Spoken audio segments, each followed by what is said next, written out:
Matamgi Manipuri Wari channel asibu tabiriba khwai pumnamakpu tarana okjari ngasi amuk lobirasi Oja Sakhenba Satri Nungshibi. Resmi masadu ingangai. Resmina Sir kapiro. Sir Sinthalemba kemta kumde. Resmi Sir Sinthalemba gi khudangda pairei. Sir Sinthalemba Resmi magi begtagi handkerchief ama lauthorai aduga hairei. Sir se taitho'o. Sir Sinthalembana yarani. Resmina makhutu tingthoga tapna taithokpirei. Sir Sinthalembana Resmi gi khudangda tapna pairei. Sir Sinthalemba ai taurage yarani. Resmina amu Sir ngasai aina tawkhibagi sauriro ai matung tauraroye. Sir Sinthalemba saudiye. Resmi amu tumina fami. Sir Sinthalemba ngasai aina uliba mawongdu sauningbra. Resmi Sir kaisu khandeda.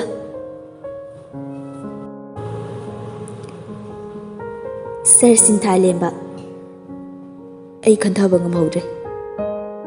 Resmina amu Sir kainumta hangge. Hango. Sir na ngasai Miss Sayada uliba mawongdu kaino Miss na kaini haina khalamgane. Sir Sinthalemba break khangfa fai. Resmi ima. Sir Sinthalemba na ainu uliba mawongdo madi aigi mangnaba aigi nungaitanaba sinma ngawtani. Sir Sinthalemba gyan tadana haidoki. Resmina haidi sir. Sir Sinthalemba gyan lai. Ai kai haikrage. Sir na hojik hariba wado. Kemnate lao ai thilamage. Resmi wa mata haidre. Gari da tumina adum tongle. Sir su chumna thauri. Ngihaki tungda Resmi hoi yum yaure. Sir Sinthalemba hendoga thauge tawi. Resmina Sir khamo yum hendore. Sir Sinthalemba sorry ai wakhalamada taurure. Resmina kaideda sir. Adudi changloko. Changage sir. Sir Sinthalemba masadu nahan khaiga iman manade karigumba ama khallaga mangli. Resmi su mayumda changlei. Adubu maning halaga yengbada Sir Sinthalemba gari adum khamlaga lerami. Resmi su masadu chingnarap tawi. Adubu upai leita mayum lomda changlei. Mayum yaure. Dress hongdoktabi phone hana lauthoktuna mathakta kakhalei. Labna Sir Sinthalemba gari adum khamlami. Resmi Oja Sakhenba haiba number duda call tawsili. Ring di chale pai di pairaktre.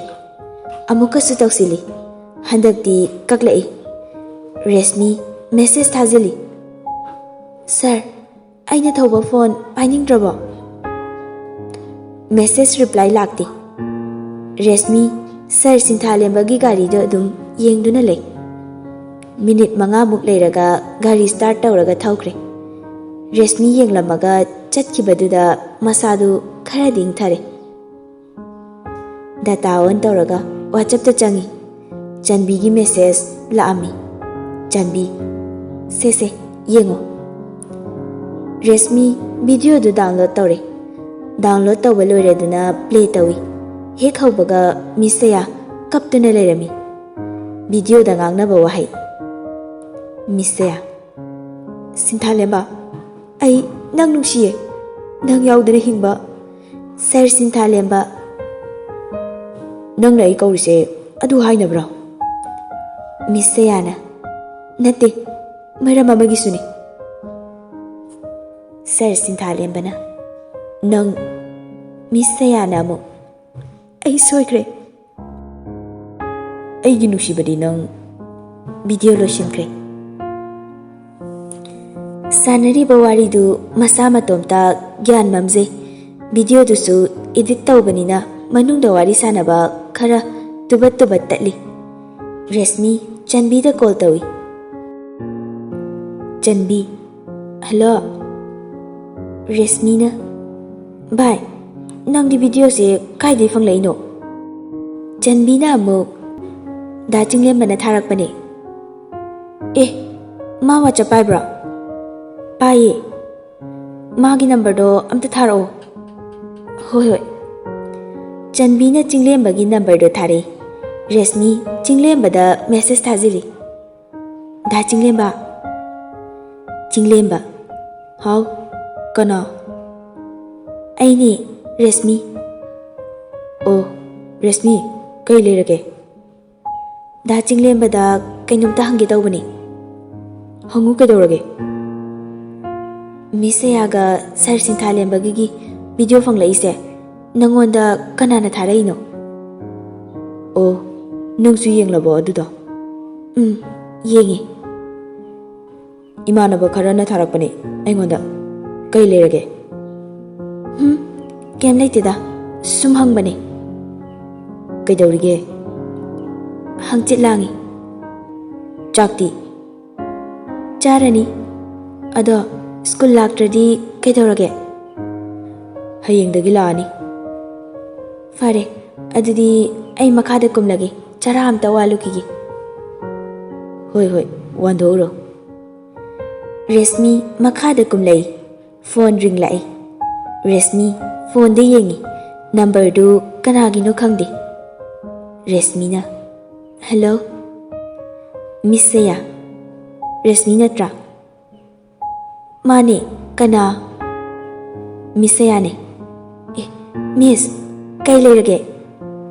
ꯋꯥꯔꯤ ꯑꯃ ꯁꯨꯝ ꯆꯨꯝꯅ ꯁꯥꯟꯅꯁꯦꯅ phone ꯇꯧꯔꯛꯄꯅꯦ꯫ ꯀꯩ ꯋꯥꯔꯤꯅꯣ ꯃꯤꯁ ꯑꯗꯨꯝ ꯍꯥꯏꯌꯣ꯫ ꯑꯩꯅ ꯍꯪꯒꯗꯧꯔꯤꯕ ꯋꯥꯍꯪꯁꯦ ꯑꯣꯖꯥ ꯑꯃꯅ ꯁꯥꯇ꯭ꯔꯗ ꯍꯪꯒꯗꯕ ꯋꯥꯍꯪꯗꯤ ꯅꯠꯇꯦ, ꯑꯗꯨꯕꯨ ꯍꯪꯂꯒꯦ ꯍꯥꯏꯅ ꯂꯦꯞꯂꯦ꯫ ꯍꯥꯏꯕꯤꯌꯣ ꯃꯤꯁ꯫ ꯑꯩꯒ ꯁꯔ ꯁꯤꯟꯊꯥꯂꯦꯝꯕꯒ ꯅꯨꯡꯁꯤꯅꯔꯛꯄ ꯆꯍꯤ 8 ꯐꯥꯔꯦ꯫ ꯔꯦꯁꯃꯤ ꯍꯥ ꯑꯆꯨꯝꯕꯅꯦ ꯑꯩꯅ ꯍꯥꯏꯁꯦ꯫ ꯏꯕꯥꯅꯤ ꯃꯤꯁꯑꯟꯗꯔꯁꯇꯦꯟꯗꯤꯡ ꯑꯃꯗꯒꯤ ꯀꯥꯏꯅꯈꯤ꯫ ꯃꯔꯝꯁꯤꯅꯅꯦ ꯃꯥꯅ ꯑꯩꯕꯨ ꯏꯒꯅꯣꯔ ꯇꯧꯔꯤꯗꯣ꯫ ꯃꯥꯅ ꯑꯩꯈꯣꯏ ꯁ꯭ꯀꯨꯜꯗ ꯑꯣꯖꯥ ꯑꯣꯏꯔꯛꯏꯁꯦ ꯑꯩ ꯌꯥꯎꯕꯒꯤꯅꯤ꯫ ꯔꯦꯁꯃꯤ ꯃꯤꯁꯀꯤ ꯋꯥꯍꯩꯗꯨ ꯇꯥꯕꯗ ꯃꯄꯤ ꯏꯔꯥ ꯁꯤꯟꯊꯔꯛꯏ꯫ ꯃꯈꯨꯠꯅ ꯃꯆꯤꯟꯗꯨ ꯃꯦꯜꯂꯒ ꯀꯞꯄꯤ꯫ ꯃꯤꯁ ꯁꯌꯥ ꯑꯩꯅ ꯁꯤ ꯍꯥꯏꯗꯨꯅ ꯅꯪ ꯑꯩꯕꯨ ꯁꯥꯎꯅꯨ꯫ ꯑꯃꯔꯣꯝꯗ ꯅꯪ ꯌꯥꯝ ꯑꯉꯥꯡ ꯑꯣꯏꯔꯤ꯫ ꯅꯨꯡꯁꯤ ꯅꯨꯡꯉꯣꯟꯕꯒꯤ ꯋꯥꯈꯜꯁꯦ ꯂꯥꯞꯅ ꯊꯝꯈꯣ꯫ ꯑꯗꯨꯒ ꯅꯪꯅ ꯑꯣꯖꯥꯗ ꯌꯦꯡꯂꯤꯕ ꯃꯤꯠꯌꯦꯡꯗꯨ ꯅꯁꯥ ꯅꯇꯣꯝꯇ ꯋꯥꯍꯪ ꯍꯪꯖꯧ꯫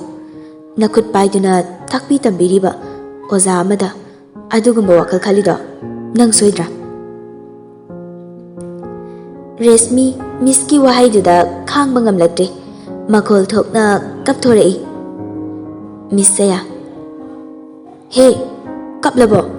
ꯃꯤꯁꯅ ꯁꯨꯝ ꯐꯍꯟꯅꯤꯡꯕꯒꯤ ꯍꯥꯏꯕꯅꯤ, ꯁꯦ ꯇꯣꯛꯑꯣ꯫ ꯔꯦꯁꯃꯤ ꯀꯞꯇꯦꯗ ꯃꯤꯁ꯫ ꯃꯤꯁ ꯁꯌꯥ ꯑꯗꯨꯅꯤ ꯅꯨꯄꯤ ꯃꯆꯥ ꯍꯥꯏꯁꯦ꯫ ꯑꯦꯅꯤꯋꯦ ꯑꯩ ꯐꯣꯟ ꯊꯝꯂꯒꯦ꯫ ꯔꯦꯁꯃꯤ ꯍꯣꯏ ꯃꯤꯁ꯫ ꯃꯤꯁ ꯁꯌꯥꯅ ꯑꯃꯨꯛ ꯂꯥꯏꯔꯤꯛ ꯀꯟꯅ ꯄꯥꯎꯀꯣ꯫ ꯃꯤꯁ ꯄꯥꯒꯦ꯫ ꯐꯣꯟ ꯊꯝꯈ꯭ꯔꯦ꯫ ꯔꯦꯁꯃꯤ ꯃꯥꯒꯤ ꯔꯨꯝꯗ ꯀꯟꯅ ꯆꯦꯟꯊꯔꯛꯏ꯫ ꯑꯔꯣꯏꯕꯒꯤ ꯁ꯭ꯇꯦꯌꯔ ꯀꯨꯝꯐꯝꯗꯨꯗ ꯁꯣꯏꯗꯅ ꯃꯈꯣꯡꯗꯨꯁꯨ ꯍꯦꯛ ꯂꯩꯊꯦꯛꯈ꯭ꯔꯦ꯫ ꯔꯦꯁꯃꯤꯅ ꯏꯃꯥ! ꯔꯦꯁꯃꯤ ꯐꯅ ꯀꯨꯏꯅ ꯑꯗꯨꯋꯥꯏꯗꯨꯗ ꯐꯝꯂꯒ ꯀꯞꯂꯒ ꯂꯩꯔꯦ꯫ ꯀꯔꯤ ꯋꯥꯈꯜ ꯂꯥꯛꯑꯕꯅꯣ ꯈꯪꯗꯦ꯫ ꯁꯔ ꯁꯤꯟꯊꯥꯂꯦꯝꯕꯗ ꯀꯣꯜ ꯇꯧꯁꯤꯜꯂꯤ꯫ ꯁꯔ ꯁꯤꯟꯊꯥꯂꯦꯝꯕꯁꯨ ꯄꯥꯏꯔꯛꯇꯦ꯫ ꯔꯦꯁꯃꯤꯁꯨ ꯍꯟꯕ ꯂꯩꯇꯦ꯫ ꯇꯧꯁꯤꯜꯂꯤ꯫ ꯀꯣꯟꯅꯊꯪꯗ ꯄꯥꯏꯔꯛꯈꯤ꯫ ꯁꯔ ꯁꯤꯟꯊꯥꯂꯦꯝꯕ Hello. Resmi suchut kapi wadi ngangdi tuminna lay. Sir Sinthalembana. Kaidorage Resmi? Resmi na. Sir. Sir Sinthalembana. Kai problem leirage? Sir, nang misayaga hanjinaro. Sir Sinthalemba. What? Noyani nungshinarakpa chahi 8 suraga karigi irai laina khainai no hekta. Adui wadu kanada tarino? Resmi fazana makol thokai kapai. Sir, noyanigi nungsinabagi maraktuda karigi aibu kulai oina sizinaribano. Ai sarbu arawi punsi oina su arau khidoba male. Ngasai uliba mawongdu misna ise magi nupa munbini haina khalamoidra. Sir Sinthalembana. Hey, Resmi, adumaina khangano. Se, ai wa haige. Sir, wa makha tabirano. Hauzikti ai no oina haizagige. Hoi, Sir, ai sarbu nungsirure. Sarbu ai gitagi oizaninglure. Adubu ai gi wakal khongthang aranbo oirame. Si hai haiduna Sir na warau bigano. Sir na hauzik sanariba wari sina punsigi oina aroiba oirase. Sir su mispu hanjanabiyo. Sir gi punsida mai pakpo oibiyo. Sir gi anabadusu tik kaidana phaba oibiyo. Aduga Sir gi anaba pharaba tungda thoglakadaba asiyana dasa pumnamak satri amana magi ojada nattaba mityeng yengluba aigi famda taba oirasanu haidana aina isorbu thago nungda chetna thamlaga haijari. Aduga handak thadoriba exam sisu fail oijage. Sir Sinthalemba. Hey, Resmi. Call du tatkre. Sir Sinthalemba call halaga tauri switch off harai. Numit adu Sir Sinthalembaga Resmi gagi khwaidagi awaba numit haido oiki.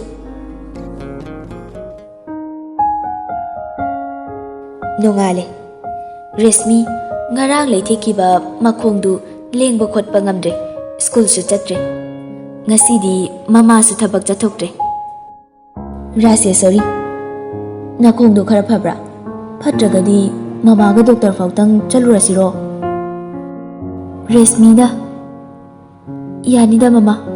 Ngarang leithikiba aduda sum chaina kholoiba jani. Rase sorry. Kay hinjang thongbiyo haino.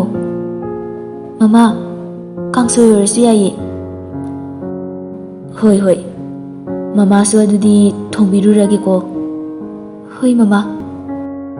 Rase sorry su chak thongba chatkre. Resmi wakhalda. Mabu aingona phone tauramgadrane. Aina taurisibu chumba chalo. Aina tauriba thabaksina sir amadi miski punsida yaifaba oibasu yaina. Ai yettabana fareda. Resmi amuk hana Sir Sinthalembada yetlaroge haina leple. Sim phaba sillage haina khale. Ashumna Sir Sinthalemba su school chatle. Class da lairik takpada Resmi gi bench da adum yengje. Resmi laktabaduda masadu class da lairik takpadu fazana taktre. Janbi su Sir gi mawongdu khangdaba nate. Satri amana. Sir, kaidorage? Ngasidi nahangai ga iman manade isa nungaitrabo. Sir Sinthalemba. Kaisu tawdeda. Ngaihaki tungda bell takre. Sir Sinthalemba thokre. Satra mayam su langli kana. Janbidi Resmi laktabaduda inung nungaitre. Sir Sinthalemba su principal da masa ngamde hairaga half faudang leramlaga suti lauduna mayumda halai. Asomda Resmi su ningsing laga tumin kapi. Mama su haifeti chingne machagi honglakliba mawongdu. Rasi sorry. Bema, nangbu kaidorage? Mamada sing namta hayo. Nasa ngamdabro. Resmi. Kem tawdeda mama. Namit namay kasi loy na pome. Khongse nabasida sum khangma ngamdabay ni. Mamana painkillers to pizaning de na repeat. Mamana painkillers to pizaning de na tawbane. Parese. Mama painkillers to pharmacy de leibirurage. Nangihak leramo. Hoy mama. Rasesori gari thaudok laga thokre. Resmi su mama thoki bagi makol du tabada. Ngasai khay thamoi nungda mairigum omduna chaklamba mayamdu mapan thole. Lepa leitana mitlu pirang su sinthari. Khonjel thongna kablei. Mapanda. Mi leibro yum sibu. Resmi mapanda mi kaubado taraduna mapi fatra taithoga makong sekli tawraga mapanda tholei. Mapanda sar sinthalemba leirambaduda ngai. Resmina. Sir. Sar sinthalemba Resmida munne yenglai. Resmina. Mafam sida kaidoba lakpano. Sar sinthalemba na. Nangonda wafam khara sengdokpa lakpani. Sengdokpagi matam henkre hojikti. Henry. Aibu mapanda dum lefalage harira. Bikyari niba magum. Kakhalao. Sar sinthalemba kakhalai. Resmina. Manungda famsila o sir. Sar sinthalemba Resmi gi matungda inare. Resmina makong sek chatpaduda Sar sinthalemba munne yengi. Resmi chatpaduda soidana tugi tawi. Ima. Maninglomda haitharai. Sar sinthalemba na Resmi gi pambomda pai. Sar sinthalemba. Resmi fatcha thui. Sar sinthalemba na amu. Fazana chalu yadra. Resmi. Soibane. Kaidobada tawrino. Nakongdubu. Laiti ki bani sir. Ozadi udena. Hidak leba chatki. Pharmacy da. Resmi. Sofa sida fammo. Sar sinthalemba sofa da fammi. Resmi na amo. Cha semlake ngehak famlamo sir. Sar sinthalemba na. Semluranu yare. Kuiroye sir. Nakongduga yare. Semuranu. Sir na lakpabu. Phone do kaigi off tamlino. Ai phone painingba poktre. Adugi. Adu hekta yabro. Aigi oinadi yai. Chin kumbadi watrine. Masagini. Aina laise. Resmi. Resmi. Kai. Sar sinthalemba na. Amta sengtoke haiduna lakpani. Resmi na. Sir. Adugi oiradi yaranida. Wakhal warakpa ngamdabi tau ngambi aina.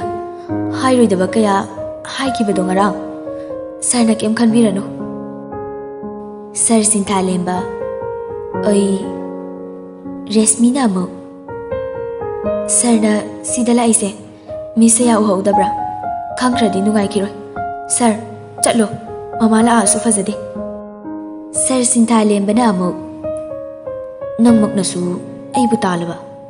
Nangbu ai nungshi haikibadane. Aibu nungshi basaba oiramaba. Aisu khangi. Aigi wari kanamtana taningloi haiba. Aibu nungshi basaba ngaktani. Aigi thamoibu hanjin hanjin tingkhangna thilanba ngaktani. Aina hingi haina hinglabada kayam kuinabu hingdoino. Nangsu aiga loinaba pamdraba natra. Resmi. Sir. Sir sinthalemba na. Hoi. Chume. Ai saya yam nungsinaraki. Chahi 8 mo. Resmi na amo. Misayaga fazana nungsino. Sir sinthalemba amuk makha tarai. Adubu ai khaktana nungsiba oirami. ꯑꯩꯕꯨ ꯃꯥꯅ ꯃꯇꯝ ꯑꯃꯗ ꯌꯥꯝ ꯀꯞꯈꯟꯈꯤ. Repeat. Sir ꯁꯤꯟꯊꯥꯂꯦꯝꯕ ꯑꯃꯨꯛ ꯃꯈꯥ ꯇꯥꯔꯛꯏ. ꯑꯗꯨꯕꯨ ꯑꯩ ꯈꯛꯇꯅ ꯅꯨꯡꯁꯤꯕ ꯑꯣꯏꯔꯝꯃꯤ. ꯃꯥꯅ ꯑꯩꯕꯨ ꯃꯇꯝ ꯑꯃꯗ ꯌꯥꯝꯅ ꯀꯞꯍꯟꯈꯤ. ꯑꯩ ꯌꯥꯝ ꯋꯥꯈꯤ. ꯔꯦꯁꯃꯤꯅ ꯑꯃꯨꯛ ꯀꯩ ꯃꯔꯝꯗꯒꯤ ꯀꯥꯏꯅꯈꯤꯕꯅꯣ? ꯁꯔ ꯁꯤꯟꯊꯥꯂꯦꯝꯕ ꯋꯥꯔꯤ ꯂꯤꯔꯛꯈꯤ. ꯏꯕꯥꯅꯤ ꯁ꯭ꯀꯨꯜ ꯂꯥꯏꯐꯇꯩ ꯈꯪꯅꯔꯛꯈꯤ. ꯀꯣꯂꯦꯖꯁꯨ ꯄꯨꯟꯈꯤ. MUꯗꯁꯨ ꯇꯝꯃꯤꯟꯅꯔꯛꯈꯤ. ꯃꯥꯅꯁꯨ ꯑꯩꯕꯨ ꯌꯥꯝ ꯅꯨꯡꯁꯤꯈꯤ. ꯑꯩꯅ ꯃꯥꯕꯨ ꯌꯥꯝ ꯅꯨꯡꯁꯤ. ꯃꯤꯑꯣꯏꯕꯒꯤ ꯋꯥꯈꯜ ꯑꯉꯛꯄꯅꯤ. ꯃꯇꯝꯗꯨꯗ ꯑꯩ ꯄꯩꯁꯥ ꯊꯣꯛꯇ꯭ꯔꯤ. ꯒꯥꯔꯤ ꯑꯃ ꯐꯥꯎ ꯂꯩꯕ ꯉꯝꯖꯗꯦ. ꯏꯕꯥꯅꯤ ꯑꯣꯇꯣꯗ MU ꯐꯥꯎ ꯆꯠꯃꯤꯟꯅꯩ. ꯆꯍꯤ ꯈꯨꯗꯤꯡ ꯑꯦꯅꯤꯚꯔꯁꯔꯤ ꯄꯥꯡꯊꯣꯛꯏ. MUꯒꯤ ꯏꯃꯥꯟꯅꯕꯤ ꯃꯌꯥꯝꯅ ꯏꯕꯥꯅꯤꯒꯤ ꯅꯨꯡꯁꯤꯅꯕꯗꯨ ꯎꯕꯗ ꯀꯂꯛꯅꯈꯤ. ꯃꯣꯏꯒꯤ ꯏꯃꯨꯡ ꯃꯅꯨꯡꯅꯁꯨ ꯏꯕꯥꯅꯤꯒꯤ ꯃꯔꯤ ꯈꯪꯉꯤ. ꯏꯕꯥꯅꯤꯒꯤ ꯆꯍꯤ 8 ꯑꯦꯅꯤꯚꯔꯁꯔꯤ ꯅꯨꯃꯤꯠ ꯑꯩꯅ ꯁꯔꯄ꯭ꯔꯥꯏꯖ ꯄꯤꯒꯦ ꯍꯥꯏꯗꯨꯅ ꯃꯣꯏꯗ ꯂꯥꯛꯈꯤ. ꯑꯗꯨꯕꯨ ꯆꯠꯂꯨꯕ ꯑꯩꯒꯤ ꯏꯔꯥꯜ ꯑꯣꯏꯔꯕ ꯃꯥꯜꯂꯦ. ꯃꯣꯏꯒꯤ ꯊꯣꯡꯗꯨ ꯑꯩꯅ ꯇꯞꯅ ꯍꯥꯡꯗꯣꯛꯂꯤ. ꯌꯨꯝꯗꯣ ꯃꯤ ꯀꯅꯥꯝꯇ ꯂꯩꯔꯝꯗꯦ. ꯃꯤꯁꯌꯥꯒ ꯅꯨꯄꯥ ꯑꯃꯒ ꯂꯩꯃꯤꯟꯅꯔꯝꯃꯤ. ꯃꯗꯨ ꯎꯕꯗ ꯈꯪꯍꯧꯗꯅ ꯑꯩꯅ ꯃꯥꯒꯤꯗꯃꯛꯇ ꯄꯨꯔꯛꯄ ꯔꯤꯡ ꯔꯦꯗ ꯔꯣꯁ ꯂꯩꯃꯥꯏꯗ ꯇꯥꯈꯤ. ꯑꯩ ꯃꯐꯝ ꯑꯗꯨꯗꯒꯤ ꯌꯥꯝ ꯊꯨꯅ ꯊꯣꯛꯂꯛꯈꯤ. ꯑꯩ ꯑꯁꯦꯡꯕꯗꯤ ꯀꯩꯁꯥꯝꯄꯥꯠꯇꯩ ꯅꯠꯇꯦ, ꯅꯝꯕꯣꯜꯂꯣꯝꯗꯩꯅꯤ. ꯑꯩ ꯀꯩꯁꯥꯝꯄꯥꯠꯇ ꯂꯝ ꯂꯩꯔꯒ ꯂꯩꯕꯅꯤ ꯍꯧꯖꯤꯛꯅ. ꯔꯦꯁꯃꯤ. ꯁꯔ ꯁꯤꯟꯊꯥꯂꯦꯝꯕ. ꯃꯇꯝꯗꯨꯗ ꯑꯩꯕꯨ ꯂꯥꯏꯔꯔꯦ ꯍꯥꯏꯗꯨꯅ ꯍꯨꯟꯗꯣꯛꯄꯤꯔꯝꯕ ꯆꯍꯤ 6 ꯍꯦꯟꯅ ꯅꯨꯡꯁꯤꯅꯔꯛꯄꯕꯨ ꯑꯔꯪ ꯑꯔꯥꯛ ꯈꯔ ꯎꯔꯒ ꯑꯩꯕꯨ ꯍꯨꯟꯗꯣꯛꯄꯤꯔꯝꯕꯅꯤ. ꯋꯥꯔꯤ ꯂꯤꯕ ꯂꯣꯏꯔꯛꯄꯗ ꯁꯔ ꯁꯤꯟꯊꯥꯂꯦꯝꯕ ꯃꯃꯥꯏ ꯂꯩꯈꯠꯂꯛꯄꯗ ꯔꯥꯁꯦꯁꯣꯔꯤ ꯂꯦꯞꯂꯒ ꯂꯩꯔꯝꯃꯤ. ꯁꯔ ꯁꯤꯟꯊꯥꯂꯦꯝꯕ. ꯃꯦꯗꯥꯝ. ꯔꯦꯁꯃꯤꯅ. ꯏꯃꯥ.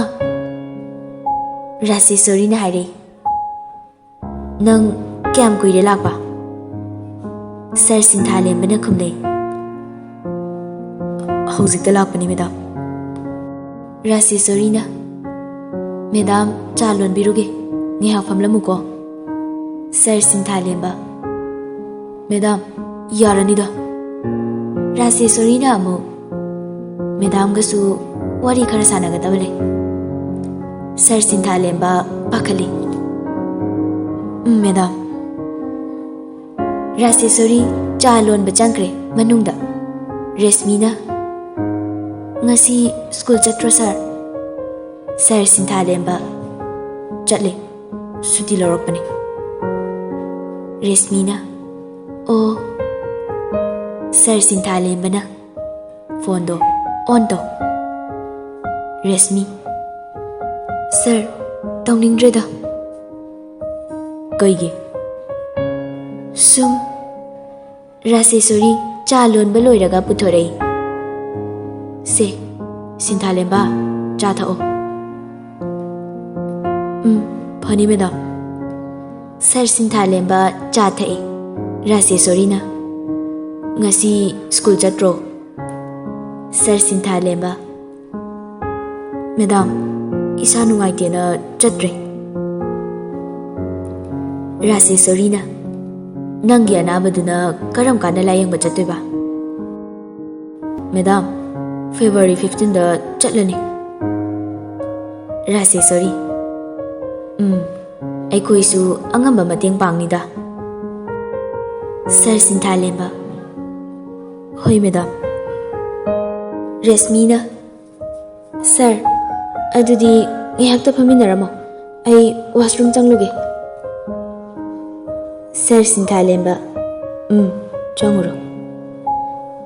ꯔꯦꯁꯃꯤ ꯋꯥꯁꯔꯨꯝ ꯂꯣꯝꯗ ꯆꯪꯈꯤ. ꯔꯥꯁꯦꯁꯣꯔꯤ. ꯁꯤꯟꯊꯥꯂꯦꯝꯕ ꯃꯦꯗꯥꯝ ꯀꯩꯅꯣꯝꯇ ꯍꯥꯏꯒꯦ. ꯁꯔ ꯁꯤꯟꯊꯥꯂꯦꯝꯕꯅ. ꯍꯦꯛꯇ ꯍꯥꯏꯕꯤꯌꯣ ꯃꯦꯗꯥꯝ. ꯁꯤꯟꯊꯥꯂꯦꯝꯕ ꯅꯪ ꯑꯩꯈꯣꯏꯒꯤ ꯏꯃꯨꯡꯒꯤ ꯄ꯭ꯔꯣꯕ꯭ꯂꯦꯝ ꯂꯣꯏꯅ ꯈꯪꯉꯤ ꯅꯠꯇ꯭ꯔꯥ? ꯈꯪꯉꯤ ꯃꯦꯗꯥꯝ. ꯅꯪ ꯑꯩꯒꯤ ꯏꯆꯥꯅꯨꯄꯤꯁꯦ ꯅꯨꯡꯁꯤꯕ꯭ꯔꯥ? ꯁꯔ ꯁꯤꯟꯊꯥꯂꯦꯝꯕ ꯔꯥꯁꯦꯁꯣꯔꯤꯒꯤ ꯈꯨꯍꯪꯗꯨꯗ ꯀꯩ ꯈꯨꯝꯗꯣꯏꯅꯣ ꯈꯪꯗ꯭ꯔꯦ. Sir Sinthalenbana. Madam. Raseshwari. Ikaigano. Madam Kim Hairo. Madam. Nungshiye. Raseshwari na. Nungshinaba khotpa Madam kaisu hairo. Adubu nachanse haujikti angang yam oiri. Mahi masing matik chana tamba loiraga. Madam na noi ani chawna luhongbini. Maraksida nang mabu magi lairikta soirakadaba thabakti Madam to honingde. Sir Sinthalenbana. Madam, aisu khangi. Raseshwari. Nang ozani. Aduga mana satri ni. Hoi, ai madu kaisu khande. Maramdi aisu noigi sarda yum palaisini. Sir Sinthalenba. Raseshwari na. Aisu khangi. Ichana kai pami, kai khalli haiba. Nangi nuksibana maram oiduna. Ichagi punsida awaba pibadi Madam pamde. Aina pamadi ichagi punsida nungai yaifana leibada Madam pame. Sir Sinthalenba. Madam, ai kaisu ahenba thabak tawriye. Raseshwari. Nang sayagasu mari lainariba natra. Sir Sinthalenba. Madam. Raseshwari na mu makha tare. Nangna maga nushinariba oiradi haujik matam lairi. Nang aigi chanupibu lapthokau. Maduna tungda afaba khongthang oigani. Sir Sinthalenbana. Madam, matam amada mabu thawaini khanjagi. Adubu haujikti ma aigi yeknabani.